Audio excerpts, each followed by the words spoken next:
Raízes adventícias. Interessante esta árvore. As raízes vêm descendo nesta espessura, mais finas ainda. Ao chegarem no solo, elas enraizam e viram um caule. Aqui, ó, verdadeiros caules. A cada espécie destas na Amazônia que são muito interessantes. Aqui é a parte de trás do restaurante, né? Do parque da residência.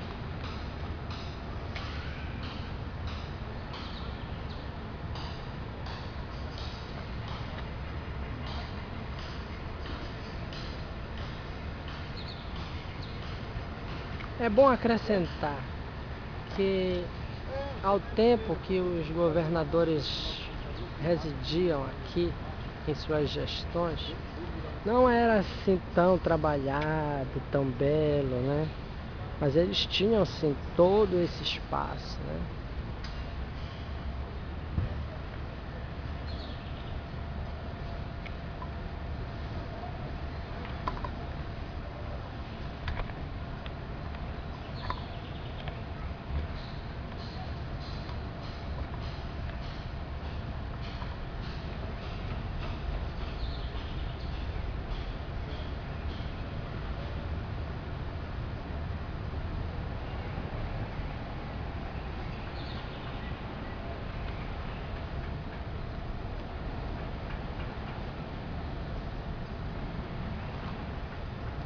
Apesar das perseguições religiosas, a doutrina secreta perpetuou-se através dos séculos e o seu vestígio é encontrado em toda a Idade Média. Já os iniciados judaicos, em época remota, a tinham registrado em suas obras célebres, o Zohar e o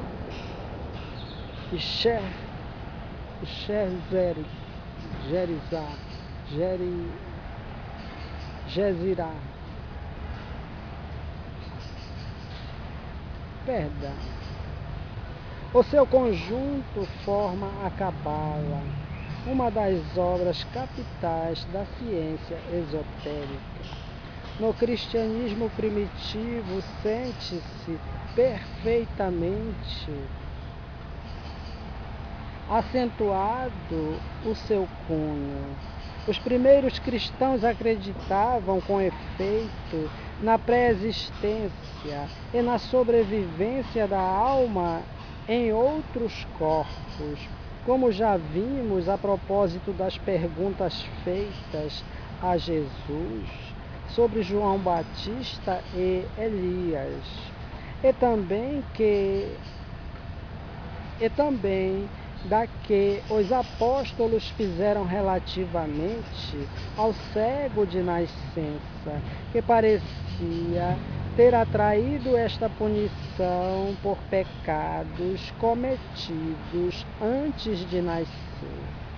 A ideia da reencarnação estava espalhada por tal forma entre o povo judeu que o historiador Joséfo censurou os fariseus do seu tempo por não admitirem a transmigração das almas senão entre as pessoas de bem.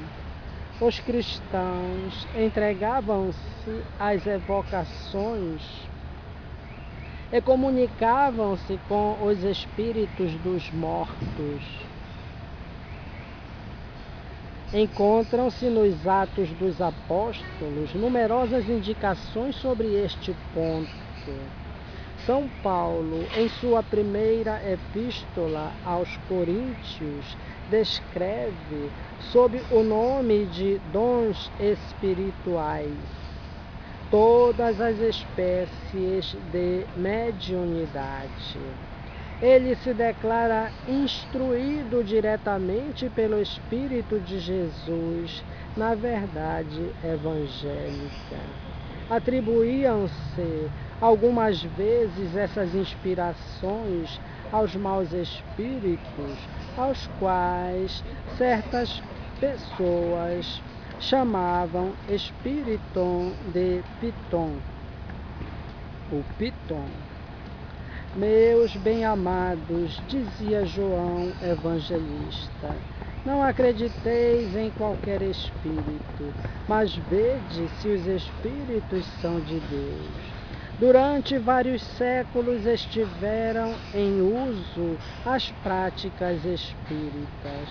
Quase todos os filósofos de Alexandria, Filon, Amônio Sacas, Plotino, Porfírio, Arnóbio, se dizem inspirados por gênios superiores. São Gregório, taumaturgo, recebe os símbolos da fé do Espírito de São João. A escola de Alexandria resplandecia, então, com a mais viva claridade, pois todas as grandes correntes do pensamento pareciam aí convergir e se confundir.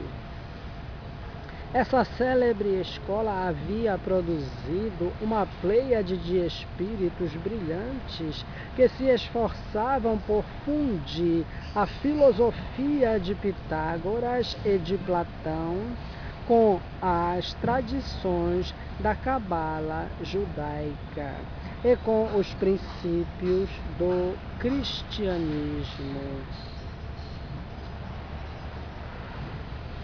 Esperavam assim formar uma doutrina definitiva de largas e poderosas perspectivas, uma religião universal e imorredora. Era esse o sonho de Filon.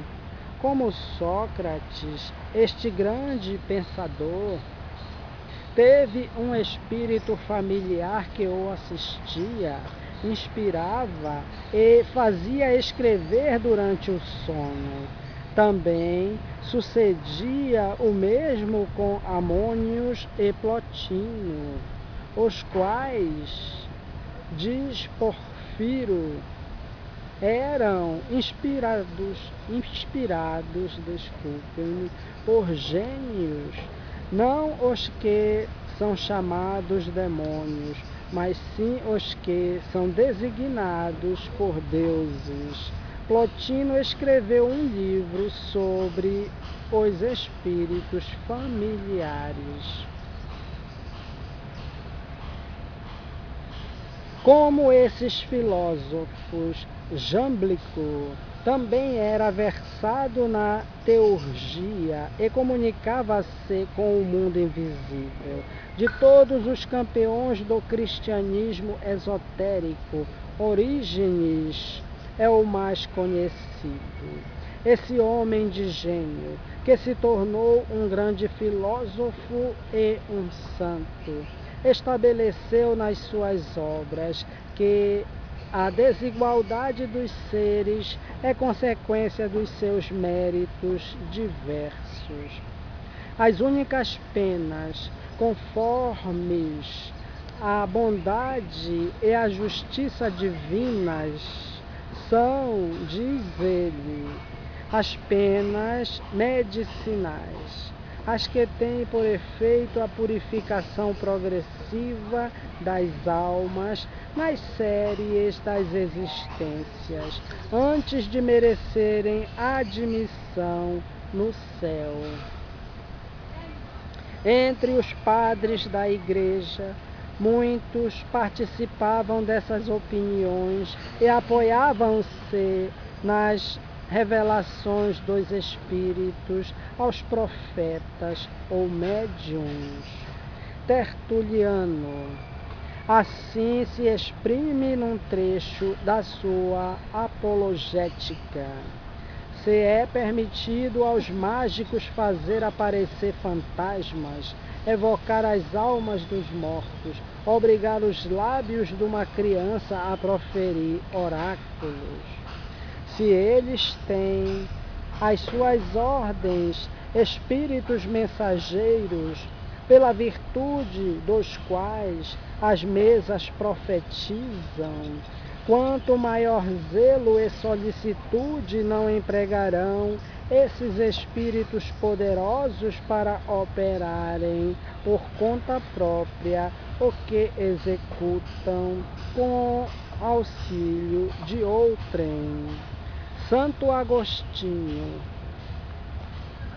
o grande bispo da Hipona, no seu tratado de Cura pro Mortuis, fala das manifestações ocultas e ajunta: por que não atribuir esses fatos aos espíritos dos finados e deixar de acreditar que a divina providência faz de tudo um uso acertado para instruir os homens, consolá-los e induzi-los ao bem? Na sua obra Cidade de Deus, tratando do corpo fluídico, etéreo, suave, que o invólucro da alma, que é o invólucro da alma, desculpo-me, e que conserva a imagem do corpo material. Esse padre da igreja fala das operações teúrgicas, conhecidas sob o nome de teletes, que opunham em condições de se comunicar com os espíritos e os anjos e de ter visões admiráveis. Quanto à pluralidade das vidas, afirmada por Orígenes, e que Santo Agostinho parece, em certos casos, combater, pode-se até dizer que ela está estabelecida no seguinte trecho da obra deste: estou convencido de que se achará no platonismo muitas coisas que não repugnam aos nossos dogmas.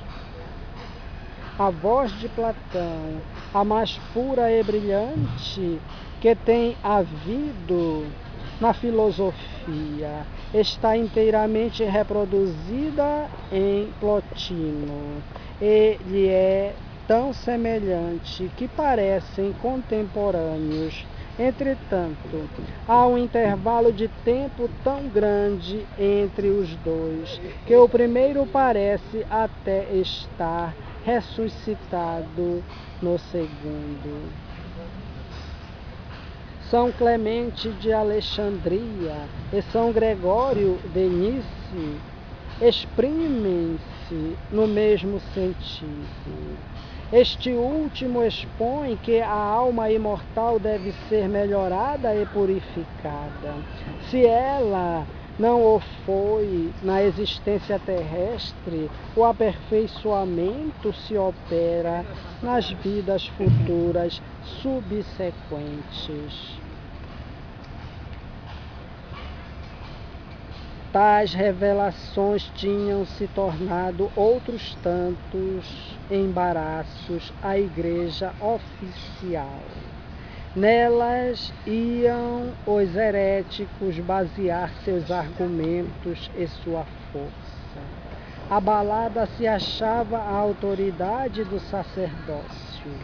Com a reencarnação, com o resgate das faltas cometidas, pela prova e pelo trabalho na sucessão das vidas, a morte deixava de ser um motivo de terror.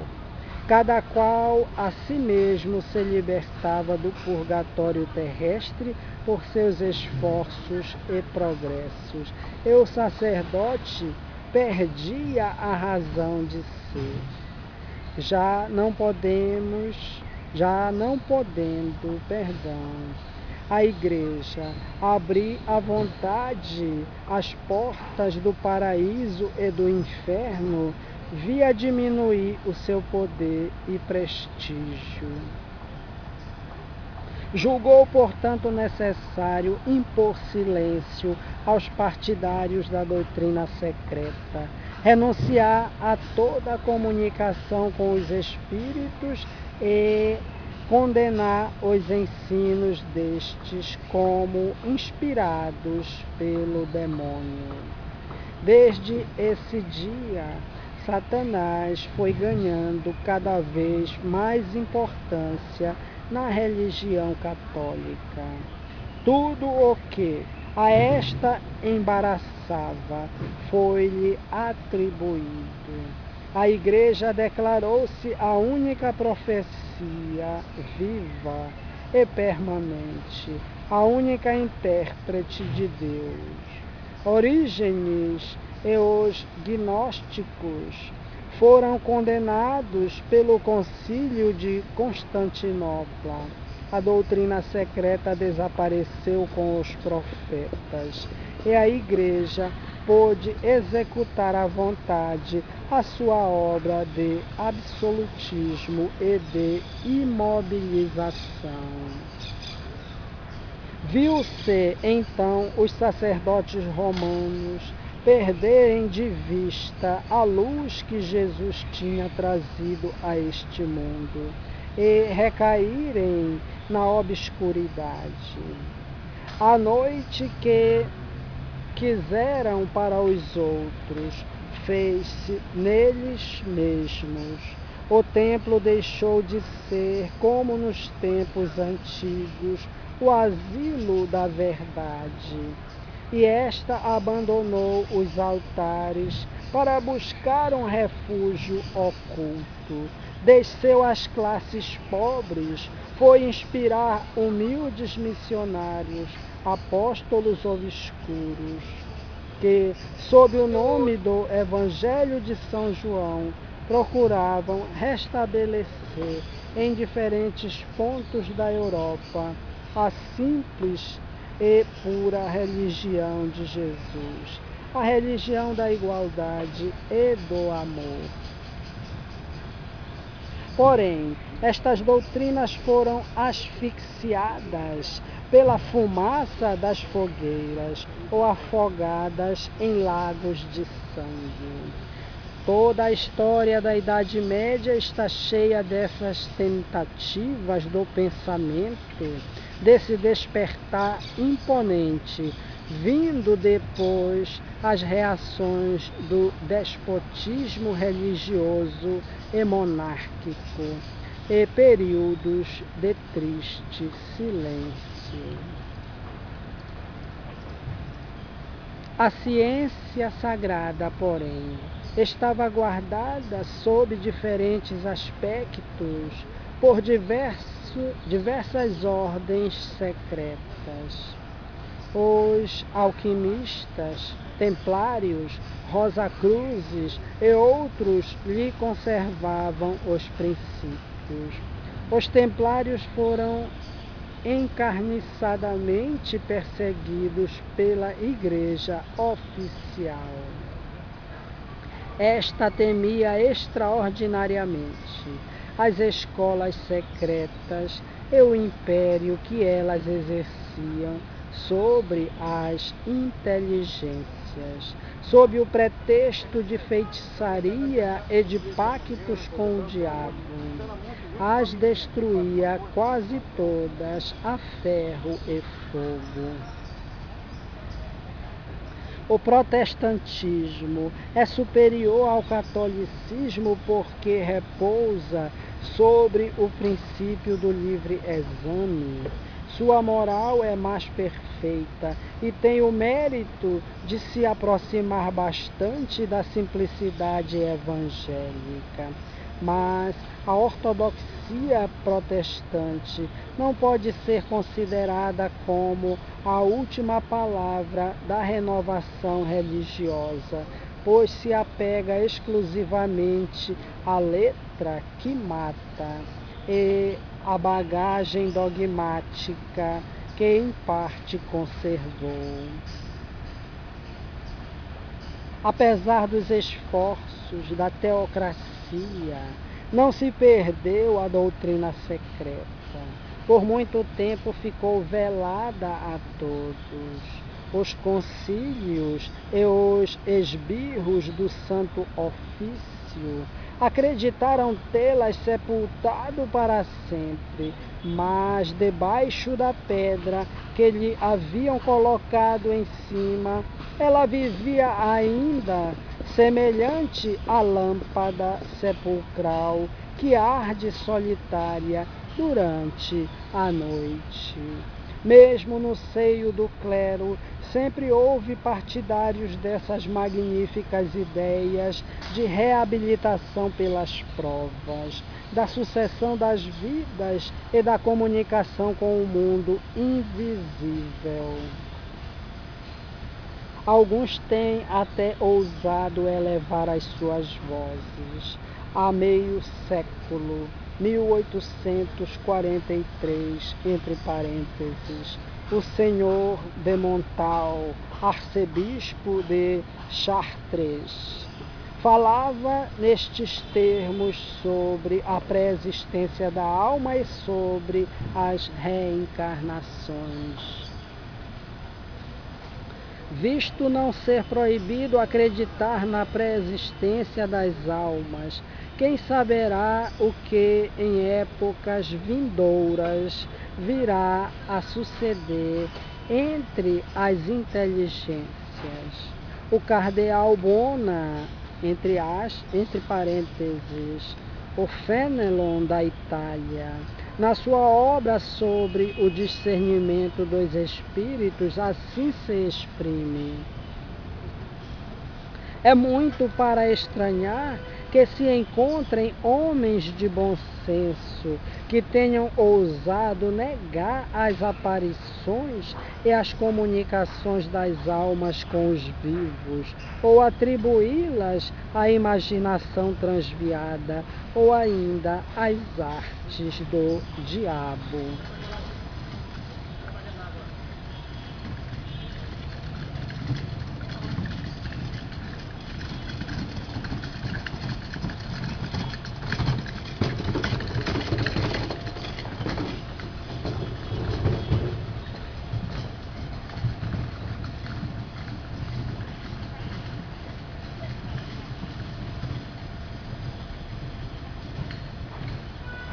Este vídeo complementa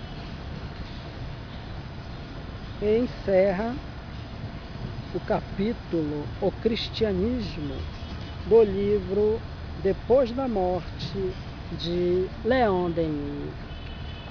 Um Feliz Natal para todos e um ano novo cada vez melhor para os homens de bem, para aqueles que trabalham, estudam, se esforçam, enfrentam as dificuldades e reconhecem a Deus, né, como seu superior.